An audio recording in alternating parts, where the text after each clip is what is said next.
Good afternoon and welcome back to my video discussion series on women in the American Revolution.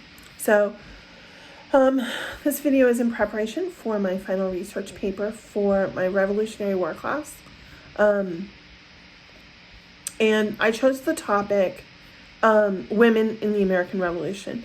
So throughout history, women's stories have either been erased or just simply not told, or a lot of times changed. They have often been the silent backbone of success and bearers of sorrow in the face of adversity. These stories are starting to be told with the improvements that we have in our capabilities of getting information. The internet has revolutionized the ability to get information. And so a lot of these stories are coming to light. A lot of these stories are being unearthed. A lot of articles about women during the American Revolution are much easier to put your hands on. And it's given us a very different picture, I think, than maybe what we had 100 years ago of the role of women in the American Revolution. So I would like to begin with an article about a woman named Dicey Langston. This is from South Carolina Women in the American Revolution by M.F. Farley. Dicey Langston was the daughter of a widower and the sister of several brothers, all of whom were involved in the war. Her father was not. And one evening, she and her father got word that the enemy was about to attack a nearby campground. Nearby being relative, it was far enough away that it would have taken several hours to get to these people. So she heard that there was an impending attack, and she didn't have a horse, but she ran all the way through the night in order to warn the soldiers, the patriots, about this attack and more than likely save their life. This was something women could do. They could carry information in ways that a lot of times men could not, because no one expected women to be guilty of subterfuge or to take part in such unladylike activities.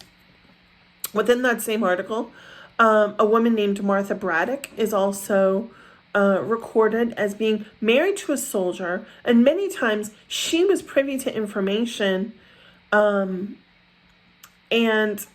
it seems like the other side knew that she had this information, but they weren't about to kill a woman, and so they would question her, and when she didn't break, they would assume that she really didn't have the information. And so she was able to use her feminine wiles, but also her bravery. It would be very unfair to blame, to put all of the, not blame, but put all of the reasoning on her femininity.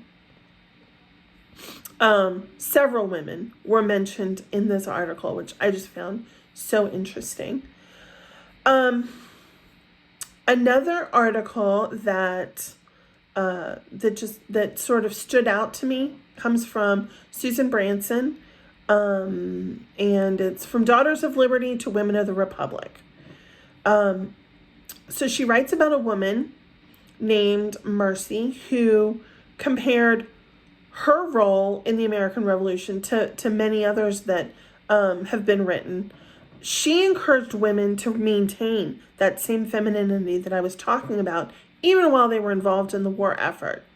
But she also spoke out about the way that men sometimes attempted to take advantage of the women in many ways. But she spoke out and she encouraged women to stand up for themselves. Don't give up being a woman, but don't be a doormat either.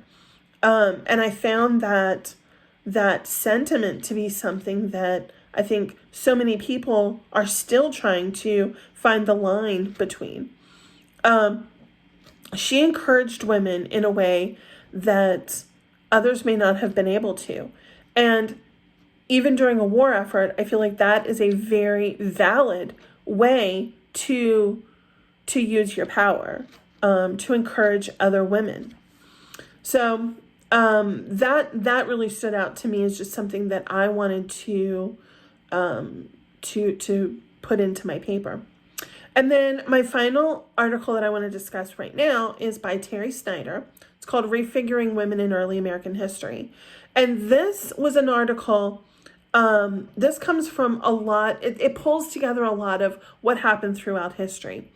And it talks about how some of these women did not want their stories told. They wanted to be helpful, but they didn't want the credit. And so, sometimes we wonder, well, why have we never heard these stories?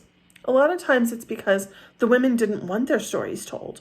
They were willing to do whatever was necessary within the war effort, even to the point of heroism, but they didn't want that to be one of their defining qualities.